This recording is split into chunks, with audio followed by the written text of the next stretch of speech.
प्यारे दोस्तों, 30 मिनट के कॉन्सेप्ट को 3 मिनट में समझाना, यही हमारा मिशन है। नीट 2026 में 120 प्लस मार्क्स लाने वाला मिशन को हमने ठान लिया है। अभी देखो, ये नीट 2023 का क्वेश्चन है जिसके अंदर प्रॉब्लम तो दिया गया है। इसको समझने के लिए, इसको करने के लिए उसका बैकग्राउंड कॉन्सेप्ट क्या क्या होना चाहिए। देखो, सबसे पहले डिस्टेंस एवरेज स्पीड और नेक्स्ट क्या है, टाइम एवरेज स्पीड। तो डिस्टेंस एवरेज स्पीड के अंदर डिस्टेंस सेम रहता और टाइम एवरेज स्पीड के अंदर टाइम सेम रहता। ठीक है, और वेलोसिटी तो डिफरेंट रहता है यहां पर। तो पहला आधा डिस्टेंस अगर कोई बॉडी v1 स्पीड से जा रही और नेक्स्ट आधा डिस्टेंस v2 स्पीड से जा रही, इसका मतलब क्या? मैं एक छोटा सा एग्जांपल के साथ समझा सकता हूं इसको आपको। पहला 30 किलोमीटर और दूसरा 30 किलोमीटर समझो। पहला 30 किलोमीटर अगर स्पीड 60 किलोमीटर पर आवर से जा रहा और दूसरा 30 kilometre 40 kilometre per hour speed से जा रहा, तो एवरेज स्पीड क्या होगा? इसको बोलेंगे डिस्टेंस एवरेज स्पीड। क्योंकि डिस्टेंस अगर सेम है तो डिस्टेंस एवरेज स्पीड, अगर टाइम सेम है तो टाइम एवरेज स्पीड। तो यहां पर डिस्टेंस एवरेज स्पीड, इसको कैसा करना है अभी? जनरल फॉर्मूला क्या है? एवरेज स्पीड का total distance travelled by total time taken. ठीक है, अब इन सारे प्रॉब्लम के अंदर कहीं भी टाइम के बारे में डिस्कशन है ही नहीं। टाइम को रिप्लेस कर दो, यहां पर डालेंगे d1 plus d2 divided by d1 by v1 plus d2 by v2। Time को हमने रिप्लेस कर दिया डिस्टेंस और वेलोसिटी से, और d1 d बाई टू है, d2 भी d बाई टू है। ओके, तो अभी क्या करेंगे यहां पर? Just right in the place of d1 क्या लिखेंगे? d बाई टू लिखेंगे, फिर से d बाई टू लिखेंगे, फिर से d by two by v1 लिखेंगे, फिर से d by two by v2 लिखेंगे। तो v average d by two अगर कॉमन कर दिए तो 1 प्लस 1 हो गया। यहां पर भी d बाई टू कॉमन कर दिए तो 1 by v1 plus 1 by v2 हो गया। तो चलेगा d by two d by two. अब यहां पर क्या आएगा? 2 आएगा और नीचे एलसीएम क्या होगा? v1 v2, ऊपर क्या होगा? v1 प्लस v2 अगर एलसीएम लेने के बाद। तो एवरेज स्पीड का फॉर्मूला क्या हो गया यहां पर? एवरेज स्पीड का फॉर्मूला हो गया v average is equal to 2v1 v2 by v1 plus v2। ठीक है, तो ये फॉर्मूला यूज करके इस प्रॉब्लम को हम कर सकते हैं। क्योंकि यहां पर भी क्या है? पहला आधा डिस्टेंस कितने स्पीड से जा रहा? v, और नेक्स्ट आधा डिस्टेंस कितने स्पीड से जा रहा? v2 से जा रहा। और v1 कितना है? v है। v2 कितना है? 2v। तो सेम फॉर्मूला डालेंगे, v average is equal to 2v1 v2 by v1 plus v2। 2 into v into 2v divided by v plus 2v। ये हो गया 4v स्क्वायर बाई 3v। तो चले जाएगा, तो फिर क्या बचेगा? 4v बाई 3 इसका सोल्यूशन है। समझे प्यारे बच्चों? नीट का 2017 का प्रॉब्लम है एस्केलेटर का प्रॉब्लम। इसको हम सिंपल वे में समझाएंगे। देखो, यहां पर प्रीति है और एस्केलेटर है, नीचे एस्केलेटर ऊपर प्रीति। अगर प्रीति के अंदर वेलोसिटी है और एस्केलेटर रेस्ट में है तो टाइम कितना लगेगा? t1 लगेगा। और प्रीति रेस्ट में है, एस्केलेटर मूव हो रहा, तो प्रीति को यहां से वहां तक जाने के लिए टाइम कितना लगेगा? t2। प्रीति भी मूव हो रही है और एस्केलेटर भी मूव हो रहा है, तो टाइम लगेगा t। ठीक है, अब इन तीनों का रिलेशन पूछ रहा, समझे नहीं? He is asking us to find out what is the time taken by the escalator when both are moving. Both अगर मूव हो रहे हैं तो फिर क्या होगा? तो यहां पर देखो, सबसे पहले relative velocity. Relative velocity is equal to velocity of Preeti plus velocity of escalator, दोनों को ऐड करेंगे सबको, उसको रिजल्टेंट वेलोसिटी या रिलेटिव वेलोसिटी बोल सकते हैं। तो यहां पर तीनों जगह पर डिस्टेंस सेम है, तो यहां पर क्या हो गया? प्रीति के पास डिस्टेंस सेम है और टाइम क्या है? दो भी मूव हो रहे तो टाइम टी, और यहां पर डिस्टेंस क्या है? Velocity time taken by the Preeti कितना है? t1। और d सेम है और time taken by the escalator कितना है? t2। तो d कैंसिल हो जाएगा, तो 1 by T is equal to 1 by t1 प्लस 1 बाई t2। इसको अगर हम सिंप्लीफाई करेंगे तो क्या होगा? t1 t2 by t1 plus t2। ये हो गया आपका सोल्यूशन। ठीक है, हाँ, तो ये हो गया आपका आंसर। ये सिंपल वे में समझा रहा हूं। तो इंटीग्रेशन और डिफरेंशिएशन के प्रॉब्लम्स को भी सबसे आसान तरीके में मैं समझाऊंगा। यहां पर देखो, एक्सपी दिया और एक्सक्यू भी दे दिया। ठीक है, दे दिया, और क्या बोल रहा? You have to find out the time at which the two cars are having same velocity. There are two cars, यहां पर दो कार है P और Q, और दोनों की वेलोसिटी सेम होना चाहिए। इसका मतलब इसको डिफरेंशिएट करके वेलोसिटी मालूम करेंगे। तो velocity of P will become how much? तो यहां पर ये आएगा और यहां पर 2BT आएगा डिफरेंशिएशन करने के बाद, और यहां पर इसको डिफरेंशिएशन करेंगे तो VQ क्या आएगा? F माइनस 2T आएगा। ठीक है, तो यहां पर क्या बोल रहा है? You have to find out the time when velocities are same बोल के बोल रहा है। इसका मतलब vp is equal to vq, दोनों को इक्वल करेंगे, ये plus 2bt is equal to f minus 2t, ठीक है। तो यहां पर 2bt plus 2t is equal to f minus ये, अगर t कॉमन करेंगे तो क्या हो गया, f माइनस ये डिवाइडेड बाई 2 कॉमन कर देंगे तो b कॉमन करेंगे तो b प्लस 1 हो जाएगा, ओके। तो ये हो गया आपका सॉल्यूशन, डी ऑप्शन, ठीक है। प्यारे बच्चों, 1 या 2 मिनट के अंदर आपको 3 प्रॉब्लम्स करना सिखाऊंगा, फास्टेस्ट सॉल्विंग मेथड। अभी देखो ये वाले प्रॉब्लम्स है, 2 प्रॉब्लम्स है और यहां पर एक प्रॉब्लम है, और यहां पर इसका कॉन्सेप्ट मैं समझाऊंगा। सबसे पहले आपको देखो डिस्टेंस एवरेज स्पीड का मतलब क्या है। वो पहला आधा डिस्टेंस स्पीड v1 से जाएगा और दूसरा आधा डिस्टेंस स्पीड v2 से जाएगा, ये केस 1 है। दूसरा केस क्या है, यहां पर x से लेकर y तक जाएगा same distance d speed v1, फिर दोबारा y से लेकर x तक आएगा वापस, दूसरे स्पीड से आएगा, अलग स्पीड से आएगा, जाने वाला स्पीड अलग है, आने वाला स्पीड अलग है, डिस्टेंस सेम है, यहां पर भी डिस्टेंस सेम है, यहां पर भी दोनों डिस्टेंस सेम है। इस तरह के केसेस को हम एवरेज स्पीड का फॉर्मूला क्या है, देखो एवरेज स्पीड का general formula total distance travelled by total time taken है। तो v average is equal total distance, distance से सेम है यहां पर, तो डालेंगे d प्लस डी। अब यहां पर टाइम तो दिया नहीं और टाइम को रिप्लेस करेंगे डिस्टेंस बाय स्पीड से, तो यहां पर डालेंगे d by v1 plus d by v2। तो d को कॉमन करके कैंसिल कर देंगे तो यहां पर आएगा 1 प्लस 1, यहां पर d पर कॉमन करेंगे 1 plus v1 1 by v2, dd चले जाएगा, v एवरेज तो ये बनेगा 2, नीचे होगा v1 v2 और ऊपर बनेगा v1 प्लस v2। तो आपका फॉर्मूला तैयार है v2 v1 v2 by v1 plus v2। ये हो गया डिस्टेंस एवरेज स्पीड का फॉर्मूला। अब यहां पर इस फॉर्मूला को यूज करके हम प्रॉब्लम्स करेंगे। तो ये वाला फॉर्मूला यहां पर अप्लाई होगा, x टू y और y टू x रिटर्न आएगा दूसरे स्पीड से, तो हमारा फॉर्मूला तैयार है यहां पर। So this is going to be our correct answer, 2v1 v2 by v1 plus v2, ये वाला फॉर्मूला। नेक्स्ट प्रॉब्लम के अंदर सेम है, तो यहां पर 40 दिया और दूसरा स्पीड जो है नहीं मालूम, तो सेम फॉर्मूला यूज करेंगे, 2v1 v2 by v1 plus v2 use करेंगे और एवरेज स्पीड मालूम करेंगे। अब ये यहां पर सेम प्रॉब्लम्स है, यहां पर थोड़ा डिफरेंस है बस। तो 2v1 v2 यहां पर 40 दिया और एक 60 दे दिया, तो डालेंगे 2 इंटू 60 इंटू 40 बाई 60 प्लस 40 हो गया 100, विच इज एवरेज स्पीड। तो ये हो गया 48 किलोमीटर पर आवर, 6 4 24, 48 बाई 100, तो क्या हो गया 48 किलोमीटर। तो ये हो गया इसका आंसर। यहां पर क्या दिया मालूम आपको, 40 दिया, दूसरा स्पीड नहीं दिया, मगर एवरेज स्पीड दे दिया 48, मतलब ये दे दिया और 40 दिया, तो उसका दूसरा आंसर क्या होगा, उसका आंसर होगा 60। तो आपका आंसर है 60। 40 दिया, v2 नहीं दिया, मतलब v2 60, 40 इंटू 60, अगर ये कॉम्बिनेशन 60 40 का हमेशा 48 देगा, ठीक है। तो इस तरह हम सॉल्व कर सकते हैं बहुत स्पीड और फास्ट। प्यारे बच्चों, ग्राफ्स को समझने का सबसे आसान तरीका मैं समझाऊंगा आप लोगों को।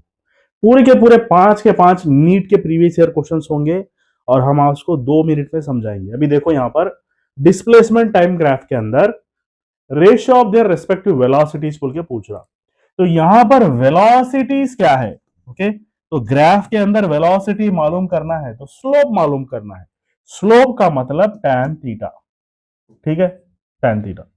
अब यहां पर रेशियो ऑफ वेलोसिटीज बोल के पूछ रहा, ठीक है, तो 30 और 45 डिग्री का, तो ratio of velocities v30 divided by v45, which is nothing but tan 30 1/√3 और tan 45 1, तो आपका रेशियो क्या हो गया 1/√3, आपका आंसर हो गया पहला वाला क्वेश्चन। दूसरा वाला क्वेश्चन, यहां पर पॉजिटिव एक्सेलरेशन कहां पर है, तो ये भी पोजीशन टाइम ग्राफ है या डिस्प्लेसमेंट टाइम ग्राफ भी बोल के बोलते हैं।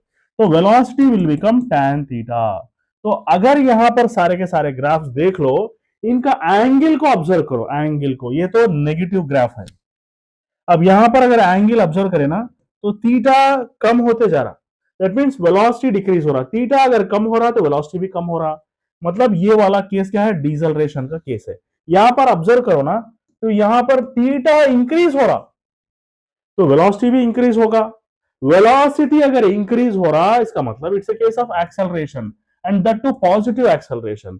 और यहां पर अच्छी तरह से देखो, थीटा कांस्टेंट है, थीटा कांस्टेंट है मतलब v is equal to tan theta, velocity भी कांस्टेंट है, समझ में आ रही बात।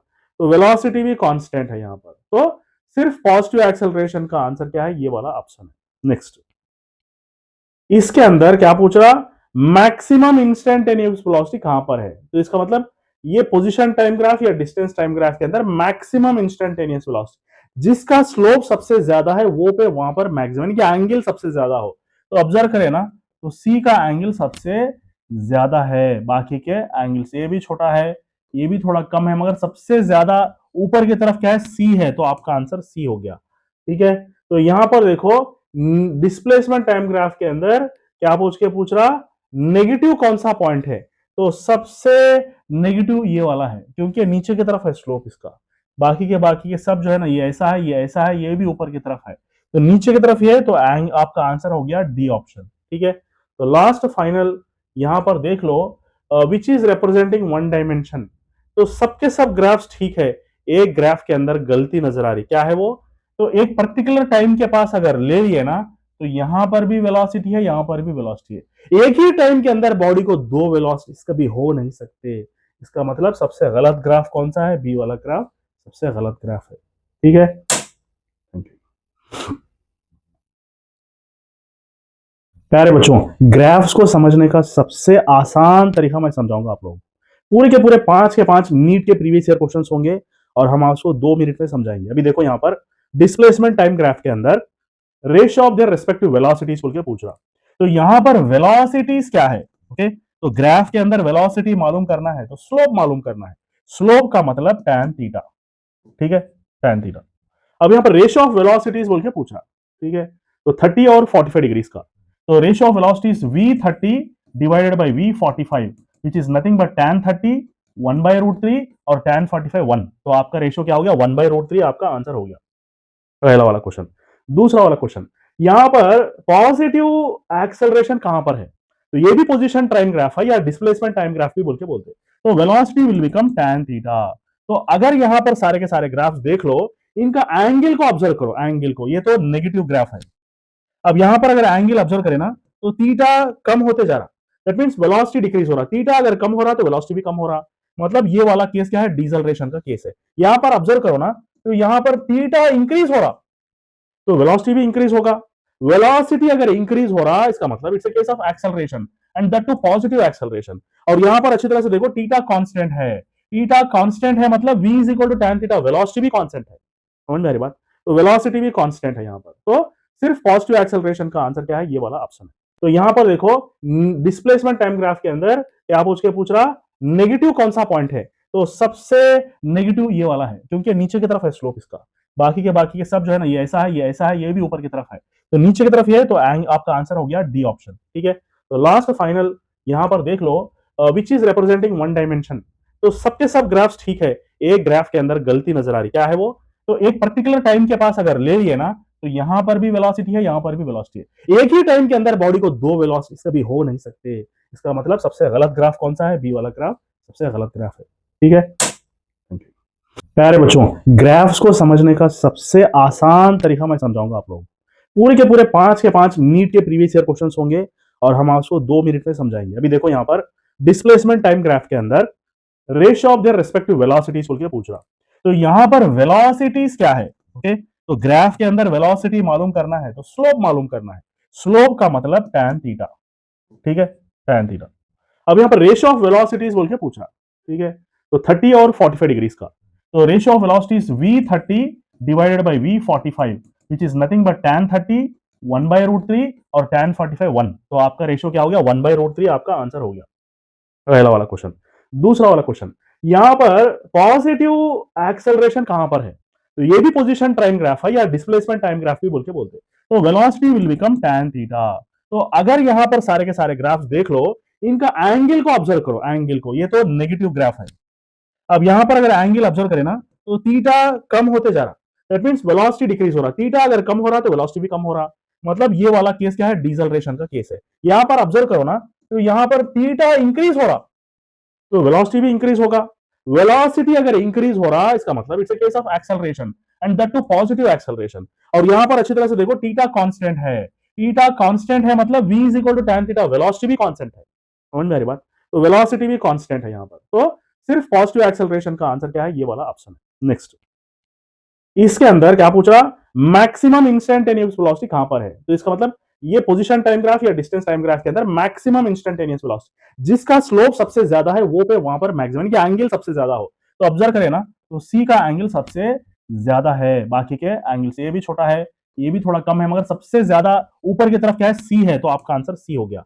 ठीक है, तो यहां पर देखो डिस्प्लेसमेंट टाइम ग्राफ के अंदर क्या पूछ रहा नेगेटिव कौन सा पॉइंट है, तो सबसे नेगेटिव ये वाला है क्योंकि नीचे की तरफ है स्लोप इसका, बाकी के सब जो है ना, ये ऐसा है, ये ऐसा है, ये भी ऊपर की तरफ है, तो नीचे की तरफ ये है, तो आपका आंसर हो गया डी ऑप्शन। ठीक है, तो लास्ट फाइनल यहां पर देख लो which is representing one dimension, तो सबके सब ग्राफ्स ठीक है, एक ग्राफ के अंदर गलती नजर आ रही, क्या है वो, तो एक पर्टिकुलर टाइम के पास अगर ले लिए ना, तो यहां पर भी वेलोसिटी है, यहां पर भी वेलोसिटी है, एक ही टाइम के अंदर बॉडी को दो वेलोसिटी कभी हो नहीं सकते, इसका मतलब सबसे गलत ग्राफ कौन सा है, बी वाला ग्राफ सबसे गलत ग्राफ है।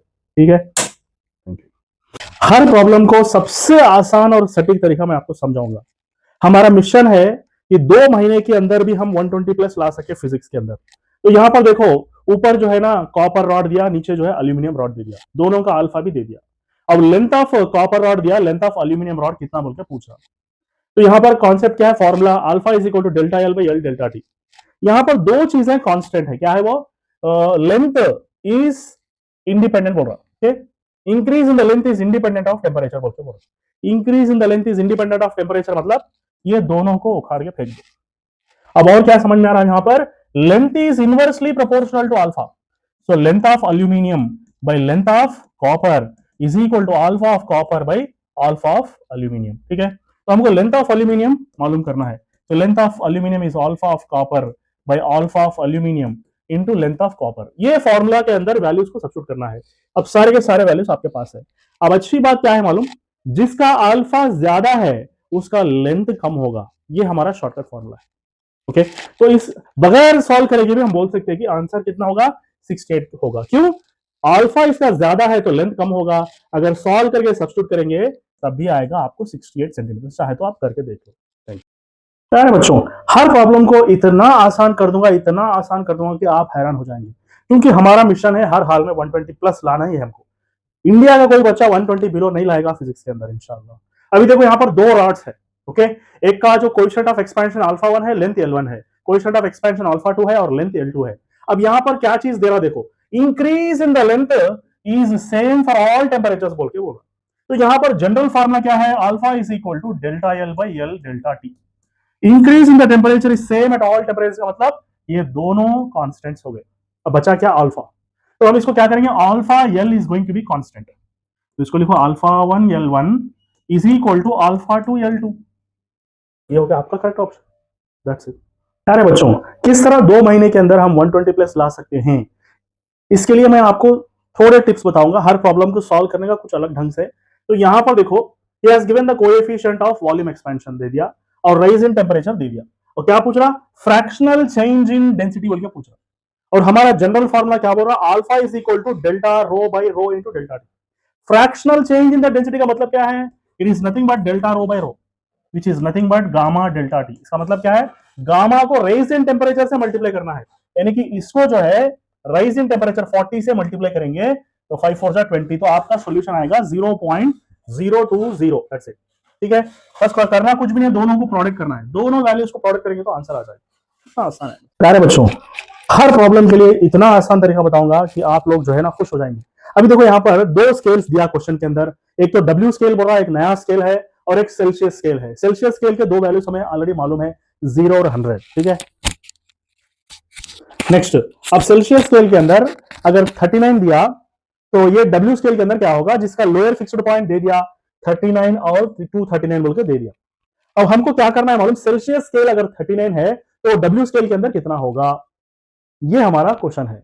अब इसके लिए हमारा आसान सोल्यूशन क्या है मालूम, आसान formula, reading minus lower fixed point by higher fixed point minus lower fixed point is equal to constant. अब यहां पर रीडिंग क्या है, डब्ल्यू, लोअर मतलब 39 divided by 239 minus 39 is equal, reading यहां पर क्या है, सी, सी यानी कि 39 माइनस 0 बाय 100 माइनस 0। ठीक है, अब इसको यूज करके हमको डब्ल्यू मालूम करना है, डब्ल्यू को कैलकुलेट करना है सिंप्लीफाई करने के बाद, तो आपका डब्ल्यू आएगा 117 डिग्री, दैट्स इट। प्यारे बच्चों, ये प्रीवियस ईयर नीट का क्वेश्चन है 2007 का, यहां पर थर्मोकपल दिया गया है और टेम्परेचर ऑफ हॉट जंक्शन है, कोल्ड जंक्शन है, और यहां पर क्या पूछ रहा, what is the relation between neutral temperature and temperature of inversion बोल के पूछ रहा। तो न्यूट्रल टेम्परेचर का फॉर्मूला क्या है यहां पर, it is an average of inversion temperature and cold temperature, cold junction temperature divide by 2। तो यहां पर neutral temperature is equal to inversion temperature. Cold temperature क्या है, कोल्ड जंक्शन का टेम्परेचर 0 बोल के दे दिया, ठीक है। It is given that it is 0 degree, तो यहां पर इसको डालने की जरूरत नहीं है, यहां पर 0 डालने की जरूरत नहीं, बाई 2। ओके, तो इसका मतलब inversion temperature is double times of neutral temperature, या you can write neutral temperature is equal to inversion temperature divided by 2, ठीक है। Fourth option. प्यारे बच्चों, यहां पर एक मेटालिक बार है और दोनों रिजिड सपोर्ट्स के बीच में फिक्स्ड है। अगर आप जब हीट करेंगे तो रॉड एक्सपैंड होने की कोशिश करेगा, मगर रिजिड सपोर्ट्स उसको एक्सपैंड होने नहीं देंगे। तो इस तरह यहां पर थर्मल स्ट्रेस डेवलप होगा, थर्मल स्ट्रेस, और थर्मल फोर्स डेवलप होगा। तो इसका फॉर्मूला क्या है अभी देखो, यंग्स मॉडुलस का फॉर्मूला क्या है, y is equal to F L by ये डेल्टा एल, ठीक है। इसमें से डेल्टा एल बाई एल क्या होगा, एफ बाई वाई ए, ठीक है। ये इक्वेशन नंबर 1। और कोएफिशिएंट ऑफ एक्सपेंशन के अंदर alpha is equal to delta L by L into delta T, ये फॉर्मूला है कोएफिशिएंट ऑफ एक्सपेंशन का। तो इसमें से डेल्टा एल बाई एल का फॉर्मूला क्या है, अल्फा डेल्टा टी, ये इक्वेशन नंबर 2 है। ओके, सो ये दोनों का इक्वल करेंगे, क्योंकि यहां पर भी डेल्टा एल बाई एल है, ये आके इलास्टिसिटी का फॉर्मूला है, और ये एक्सपेंशन थर्मल एक्सपेंशन का फॉर्मूला है। दोनों को इक्वल करेंगे तो क्या होगा, तो यहां पर आएगा F by Y A which is equal to alpha delta T. This implies that F is equal to Y A alpha delta T. तो आपका फॉर्मूला तैयार हो गया, तो ये फॉर्मूला रेडी है। इसके अंदर सारे के सारे सब चीजें सब्स्टिट्यूट कर दो तो आपको आंसर आ जाएगा यहाँ पर, तो ये वाला बी ऑप्शन, ठीक है। So this is the formula you have to apply and data is given, a simple method. प्यारे दोस्तों, यहाँ पर 2 स्फीयर्स है जिसका रेडियस r1 r2 है, और r1 is 1.5 times of r2 है, ठीक है। अब दोनों को हीट करें, दोनों का टेम्परेचर 1 डिग्री केल्विन, यानी कि 1 केल्विन टेम्परेचर बढ़ गया, ठीक है। तो इनका रेशियो क्या है, द क्वांटिटी ऑफ हीट का रेशियो क्या है, समझे आप। तो क्वांटिटी ऑफ हीट का फॉर्मूला क्या है, एम एस थीटा। दोनों सेम मटेरियल से बने हुए हैं, तो स्पेसिफिक हीट, और दोनों का राइज इन टेम्परेचर सेम है 1 केल्विन। तो अभी बचा क्या, Q is directly proportional to mass, okay, where Q is directly proportional to volume because mass is equal to volume into density, and density is same because same material, okay. So Q is directly proportional to R cube because volume is nothing but 4 by 3 pi R cube, okay. 4 by 3 pi is constant, so this is the final relation. अभी क्या है, it is nothing but Q1 by Q2 is nothing but R1 by R2 whole cube, okay. So what is R1 by R2, it is 1.5, okay, 1.5 divided by 1 whole cube, ठीक है। अब इसको हम क्या डाल सकते हैं, we can write this as 15 divided by 10 which is 2 5 5 2s 5 3s, okay. So this is 27 divided by 8 is going to be your answer, that's it.